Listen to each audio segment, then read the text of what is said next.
mayors and MMCs present, heads of our departments, CEOs of our public entities, representatives of business, organized labor, and civil society, comrades and friends. It is a great honor and privilege for me to present to this House today the 2018 Medium-Term Budget Policy Statement and Adjustment Budget, the fifth and the last in this administration under the leadership of Premier David Makhura. Let me begin by tabling the following documents for consideration of this House. The Medium-Term Budget Policy Statement 2018, the Adjusted Estimates of Provincial Revenue and Expenditure 2018, the Adjusted Estimates of Capital Expenditure 2018, and a copy of my speech. Last year, Gauteng's Medium-Term Budget Policy Statement identified 4 important tasks we needed to achieve to place our province and our country on a better trajectory. Namely, to re-establish good governance and root out state capture and corruption, promote sustained and inclusive growth to create jobs, reduce inequality, and transform our economy, restore the health of our public finances so that our revenue collection meets our expenditure needs, and harness our collective energies for social and economic transformation through a new social compact between business, government, organized labor, and civil society. Let us acknowledge at the outset, honorable members, that under the leadership of President Cyril Ramaphosa, our country as a whole has indeed taken important strides forward. But inclusive growth, significant job creation, and economic transformation remain our biggest challenges.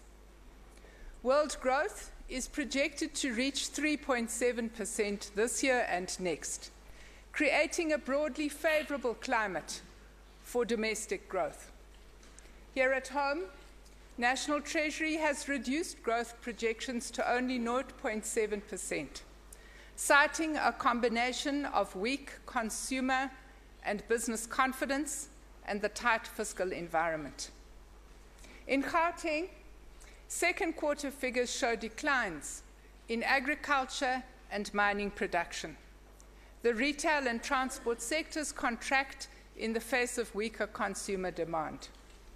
Our people face severe hardship. High fuel costs, the VAT increase, e-tolls, and food prices eat into family earnings. 1 in 3 breadwinners faces unemployment. These families are dependent on government provision of health, education, and a whole range of social services. Yet the resources available cannot be substantially expanded without faster economic growth and job creation. As newly appointed Finance Minister, the Honourable Tito Mboweni said in his medium-term budget policy statement in October, our country is indeed at a crossroads. Led by our President, government as a whole has been working hard to ensure that we all choose the path of sustainable and inclusive growth. The inaugural South Africa Investment Conference unleashed an unprecedented wave of goodwill amongst those who hold the purse strings in our economy.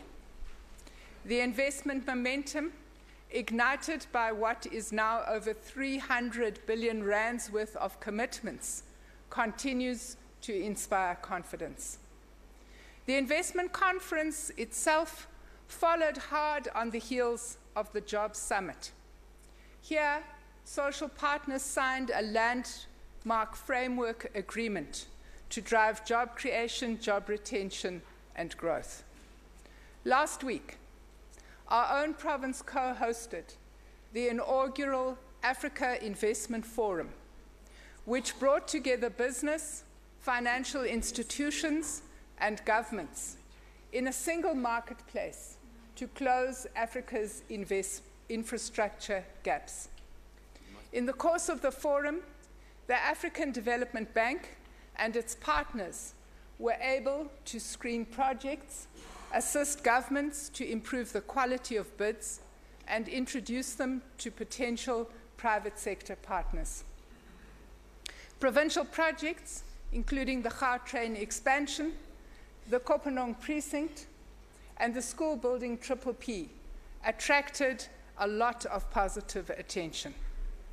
The forum resulted in a total investment on the continent of $38 billion. Gauteng itself has proudly added $6.8 billion, or 92 billion rands worth of infrastructure investment to our province. A significant contribution to the President's efforts to raise $100 billion worth of investment in 5 years. In September, national government announced an economic stimulus and recovery plan focused on 5 interventions, including growth-enhancing reforms, budget reprioritization, establishment of an infrastructure investment fund, addressing urgent matters in health and education, and investing in municipal social infrastructure. Here in Gauteng, we have throughout this term understood that investment and inclusive growth require active intervention from policymakers. We will continue to ensure our province contributes to the national economic stimulus and recovery plan. Our target is to enhance our private sector partnerships, improve the ease of investing in Gauteng, ensure better public access to government services, improve the skills and employability of young people, and protect our vulnerable citizens from the worst effects of poverty and unemployment. In April this year, Premier Makura and Minister Rob Davies opened the revamped Provincial Invest SA one-stop shop. The purpose of the investment centre is to provide professional advice and reduce regulatory inefficiencies and red tape for potential investors. Since 2014-15, the centre has directly facilitated 115 investments worth 10 billion in the Gauteng city region. These investments are divided into 6.9 billion worth of foreign investment and 3.1 billion worth of domestic direct investment. As a result, 14,500 jobs have been created. But more needs to be done.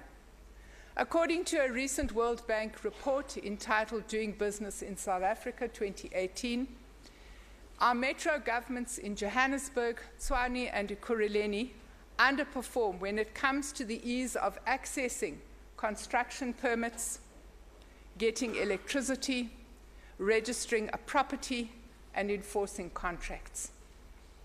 It is clear that the conditions are ripe for investment in this city region. We can only appeal to our metros to seize the moment to enhance our competitiveness as a destination. Better public access to government services and enhanced efficiency in decision-making also promote a region's investment status. In this regard, the provincial government has taken important strides to modernize public services by making 36 online e-services available on a common platform. Our recent ICT audit shows there is still much room to streamline and rationalize services within the provincial government as a whole. We are still far from having a truly integrated smart city region, something we could make an affordable reality if the metros worked with us to combine their ICT plans and budgets. According to Dark Fibre Africa, Gauteng currently has over 10,000 kilometers of fibre. The time has come, honourable members, to look at how government and the private sector as a whole can jointly use this resource to speed up economic and public sector modernisation. Madam Speaker, of concern to residents and businesses alike is the high crime rate in our province. We accordingly welcome the recent announcement by the Acting Police Commissioner, Major Max Marsha, of a crime crackdown over the festive season that will target aggravated robbery, cash-in-transit heists, an intensified war on drug traffickers and illegal miners, as well as protecting shopping malls and enforcing road safety regulations. What we all hope, Honourable MEC, is that our National Commissioner will come to understand that for citizens and business to flourish in this province, we need this operation each and every day in the new year. Fellow members, it is well known in this House that in this term, government has developed a provincial infrastructure master plan and set aside resources for a more inclusive spatial and economic landscape. In 2017-18, the Gauteng provincial government spent 11.2 billion on infrastructure delivery. This is the fourth year in a row where we have succeeded in spending more than 97% of the appropriated infrastructure budget.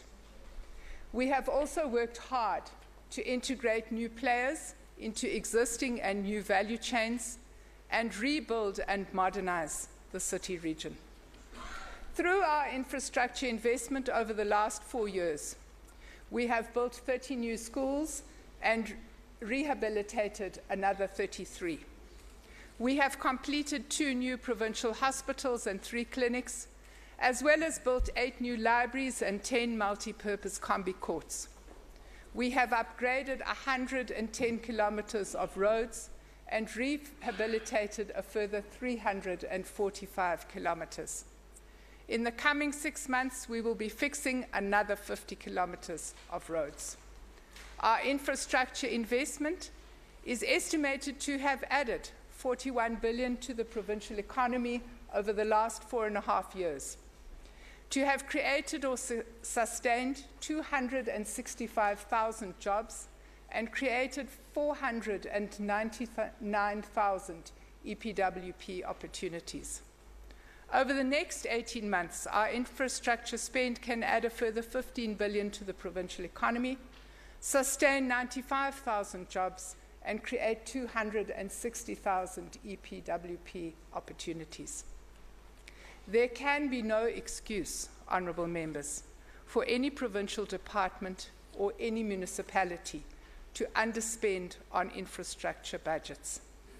We must all be clear that in these tough times, to fail to spend infrastructure budgets is nothing short of immoral. It deprives our economy of much-needed stimulus. It deprives communities of badly needed facilities, and most importantly of all, it hampers our ability to create work, which is the #1 priority of our citizens. Throughout the term, our government has pursued a systematic repositioning of the economy by using government's significant procurement muscle to drive economic inclusion and broad-based black economic empowerment. Over the past 4.5 years, Gauteng has spent 91% of our procurement budget, amounting to 76 billion rand, on procuring goods and services from 10,000 businesses owned by historically disadvantaged individuals. When Gauteng first adopted the open tender procurement system, concerns were expressed that this would undermine our economic transformation program. At that time, Premier Makura argued strongly that open and transparent government is no threat to economic transformation. I'm happy to share with this House today that through the open tender procurement system, as at the end of the previous financial year, 80 tenders have been awarded to 570 suppliers. 91% of these companies are black-owned. In rand terms, 88% of the spend went to these same companies owned by historically disadvantaged individuals. We can now say, without a shadow of doubt, there is no contradiction between good governance and economic transformation. Perhaps our most innovative approach is the Township Economic Revitalization Program. Here, over 10,000 township entrepreneurs have had an opportunity to register on the Central Supplier Database. Since 2014, we have procured goods and services from 43% of these to the value of 10.7 billion. Support for emerging township enterprises over the past 4 years led to the successful establishment of more than 30 township industrial or business centers.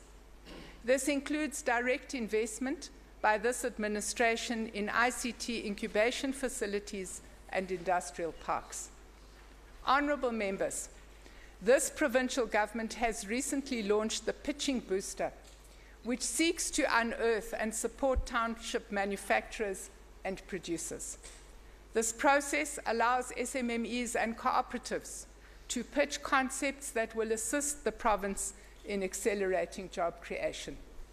Winning pitches will be allocated grant funding of between 40 and 150,000 rand. This year, we have also made improvements in paying our suppliers on time. We can now include the Department of Education, Honourable Lesufi, in the category of departments who pay over 90% of their invoices within 30 days and 82% within 15 days.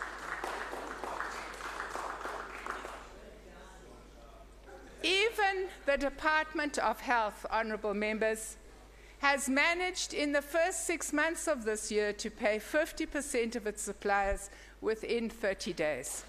I think my colleague needs a round of applause. Through our radical transformation approach, we have decisively intervened to grow companies owned by historically disadvantaged individuals and support small enterprises and cooperatives in the townships.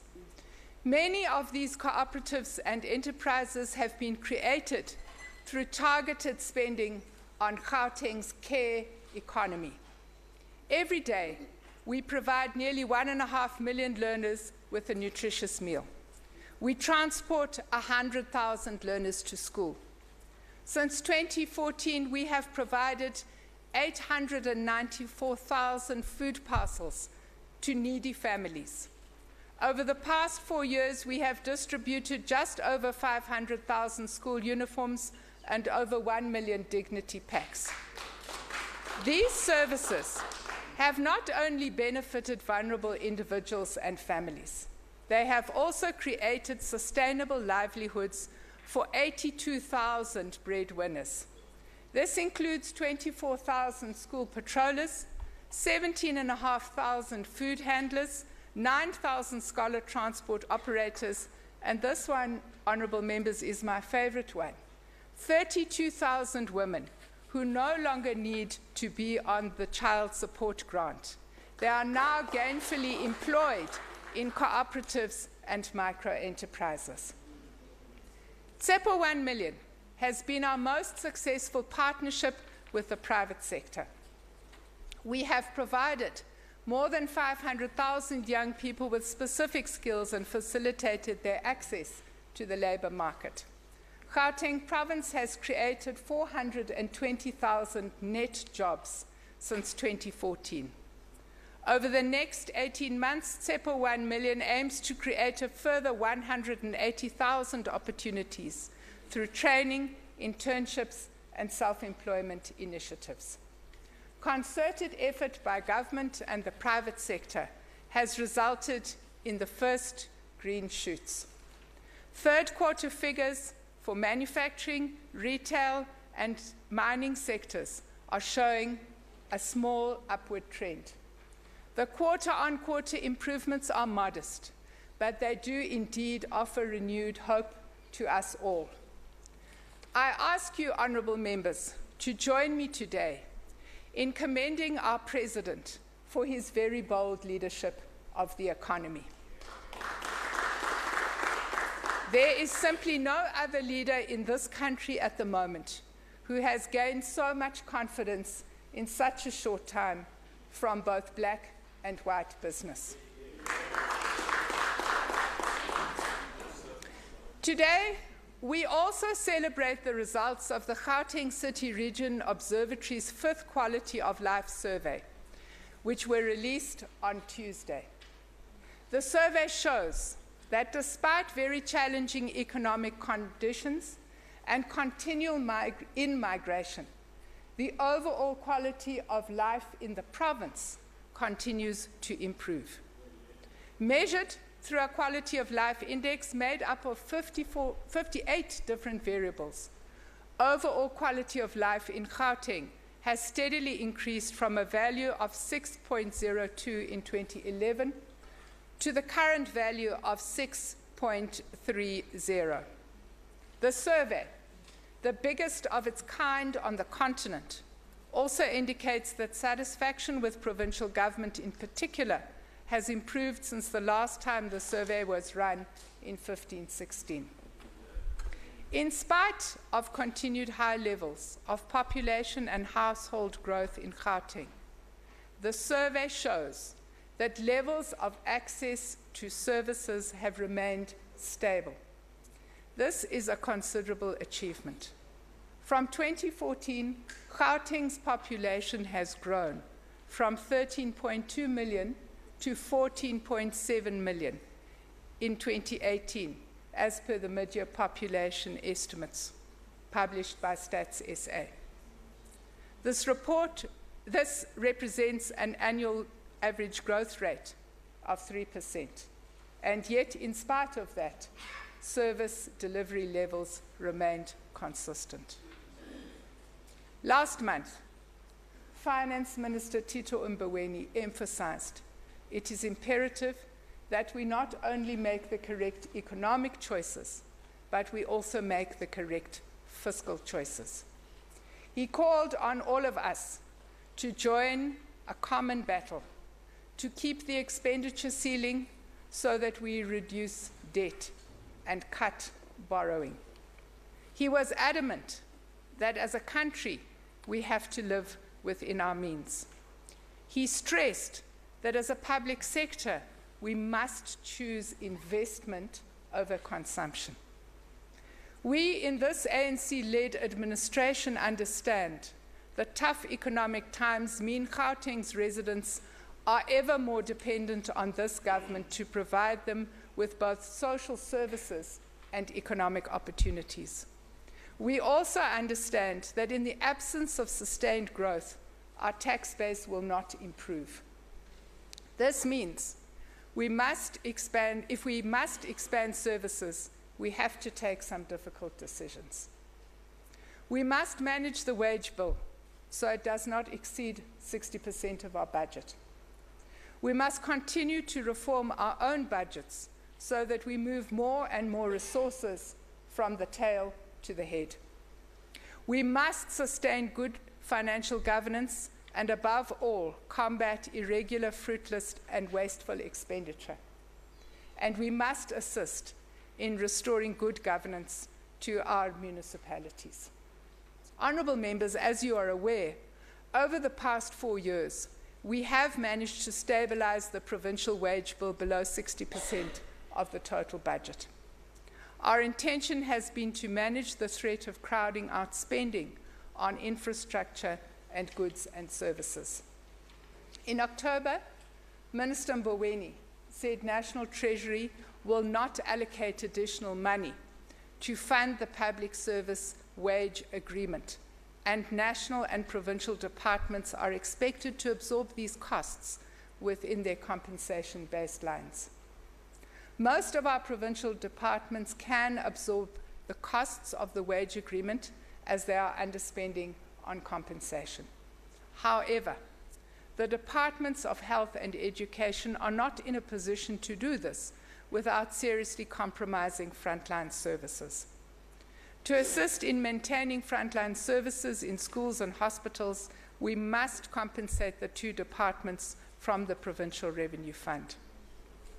We want today to commend the Department of Education for taking proactive steps to reallocate teaching posts from schools with reduced learner numbers to where they are needed most.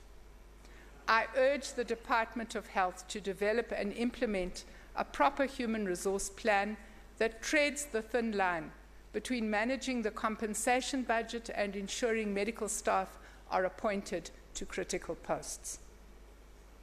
One of the major risks to the sustainability of the provincial health system, comes from budget overruns in the 5 academic hospitals.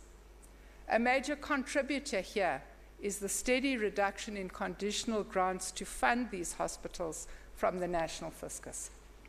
It is our belief that funding for these institutions, which are essentially national in character and usage, needs recalibrating. We hope that this matter will receive attention as part of the National Stimulus and Recovery Plan. Gauteng Province has sustained our record of clean and unqualified audits. And today we ask you to celebrate with us the fact that this is the 3rd year in a row that all departments and entities have unqualified audits.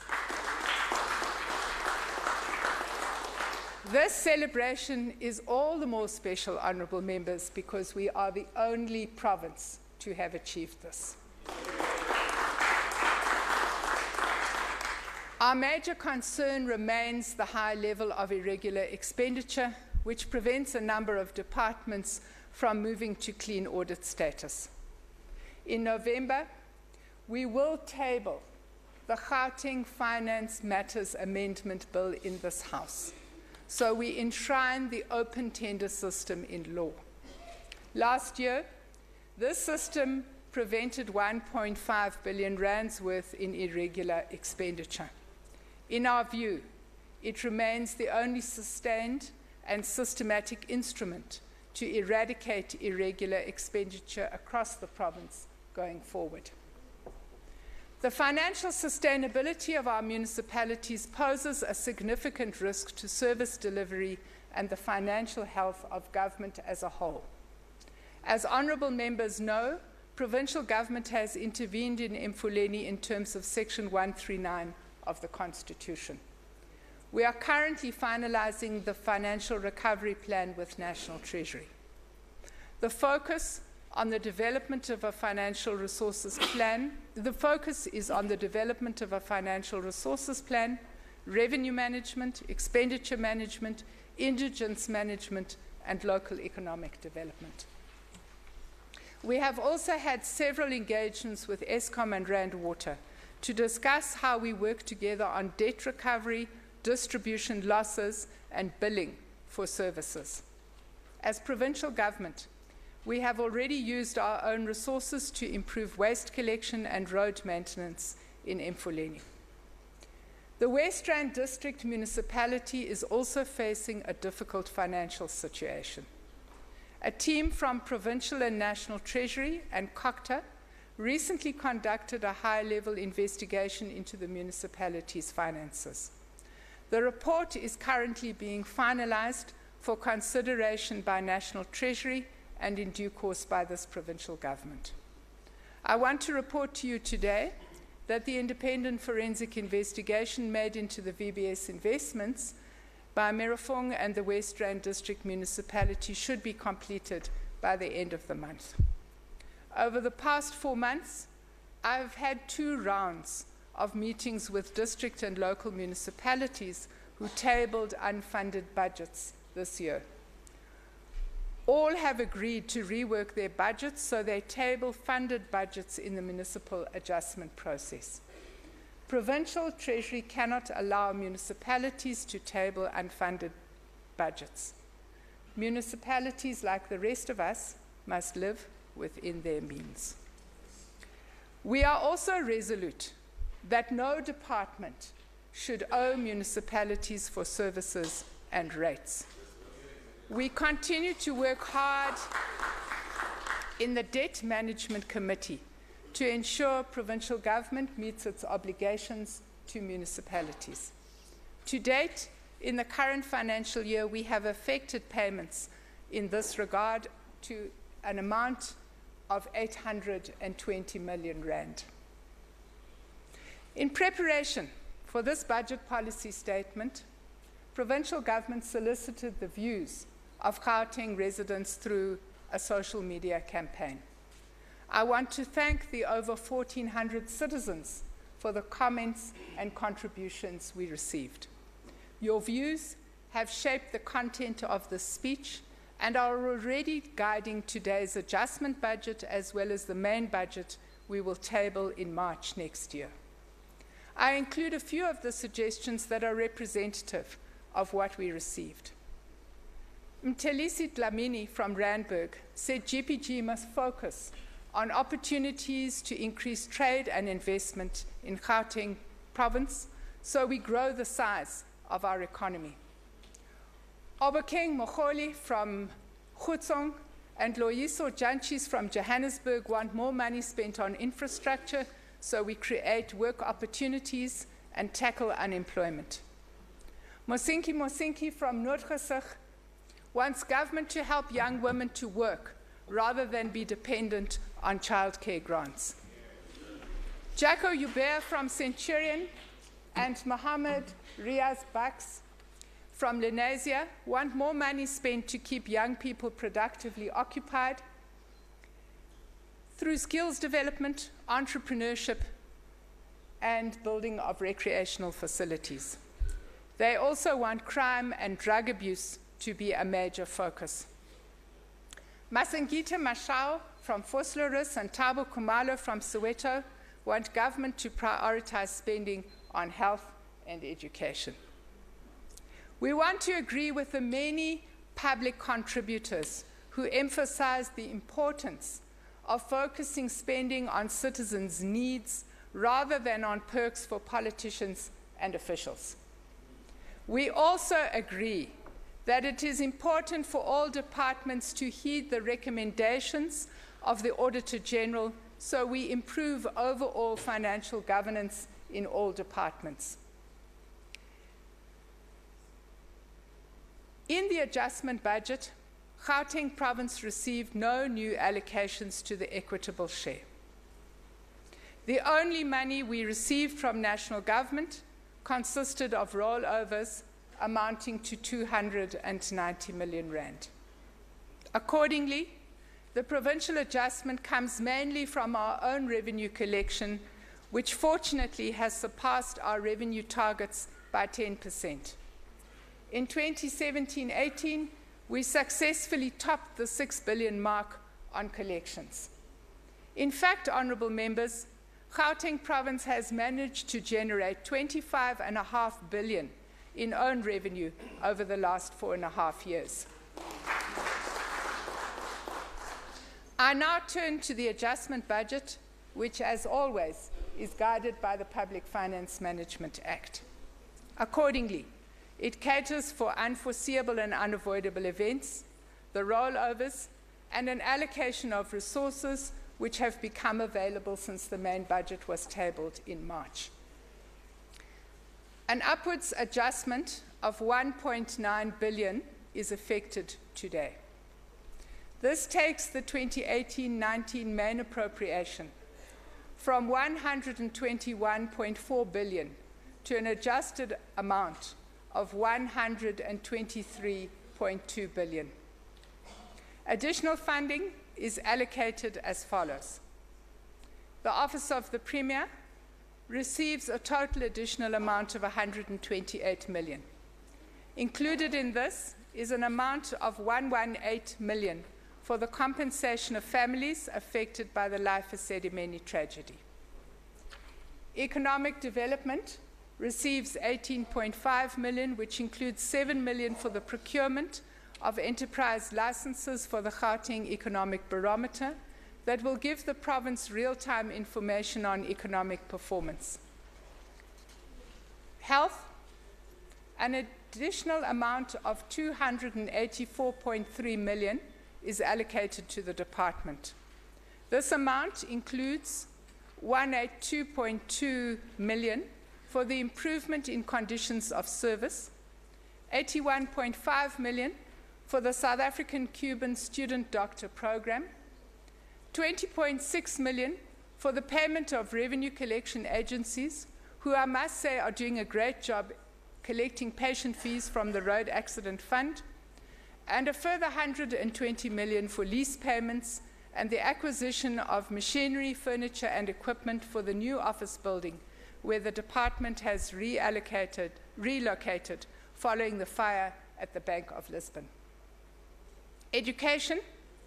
The department is allocated an amount of 438.2 million for compensation of employees. This includes 95 million to fill critical posts in districts, head office and schools. The remaining 343.2 million will be used to address the budget shortfalls in compensation. Social development. The infrastructure budget of the department is increased by 25.9 million to fund maintenance and provide for occupational health and safety requirements at several community facilities. 2.1 million comes from the Health and Welfare Sector Training Authority for the payment of stipends to 35 social work interns. Cooperative governance and traditional affairs. A total amount of 65 million is added to the baseline of the department. This includes 20 million for servicing the pump stations on the Vaal River to mitigate effluent spillage, 10 million towards voter education awareness campaigns for the 2019 national and provincial elections. Human Settlements receives 49.2 million earmarked for the payment of rates and taxes to municipalities to cover outstanding debt for RDP houses awaiting transfer and 5 provincial hostels. Roads and Transport receives an additional infrastructure amount of 329.9 million to finalize the rehabilitation of road infrastructure projects that commenced last year. 42 million is specifically set aside to continue maintenance work on roads in Mfuleni. Community safety. A total additional amount of 32.5 million is added to the baseline, of which 20 million is to support projects that strengthen police visibility, crime prevention, combat drug abuse, and promote road safety. Agriculture and Rural Development receives an additional amount of 20 million to implement the Bontle Kibuto program, which includes waste collection in Mfuleni. Sport, Arts, Culture and Recreation receives an additional 86 million to fund the construction of 7 libraries and to complete other capital projects, including the Women's Living Heritage Monument and the Provincial Archives Centre. The department also receives a total additional amount of 5.5 million to support cultural festivals and emerging township productions, all of which support locally produced content. The Department of E-Government receives an amount of 100 million to assist with shortfalls on the operating costs of the Gauteng broadband network. Honourable members, as I move towards conclusion, I would like to express my thanks to Premier David Makura, who over the last 4.5 years has inspired us with his vision of a transformed and modernized city region and has earned our respect through his integrity and humble spirit of public service. My colleagues in the Executive Council, for friendship, support, and teamwork. The honourable members of this House, and in particular Finance Portfolio Committee under the leadership of Honourable Sakiwe Kamalo, for diligent oversight of our province's finances. Team Treasury, led by Ms. Nomfundo Chabalala, who works tirelessly and always with wisdom in managing our finances and supporting departments, entities, and municipalities. The citizens of Gauteng, who give us a mandate to govern and have offered me so many useful tips on social media on how to grow our economy and spend our budget. And finally, my family, who support and inspire me each and every day. Honourable members, as we struggle to make the right choices, choices that must help our country and our province and our people to prosper, it is important to draw inspiration from the father of our democratic nation, one of the world's greatest leaders whose centenary we celebrate this year. The late President Nelson Rolihlahla Mandela advises optimism in the face of adversity. He counsels that part of being optimistic is keeping one's head pointed towards the sun and one's feet moving forward. He says there were many dark moments when his faith in humanity was sorely tested, but he would not and could not give himself up to despair. And so, we too here in the Gauteng province will not give up, no matter the complex difficulties we face. Instead, we will keep our heads pointed towards the sun and our feet forever moving forward. I thank you.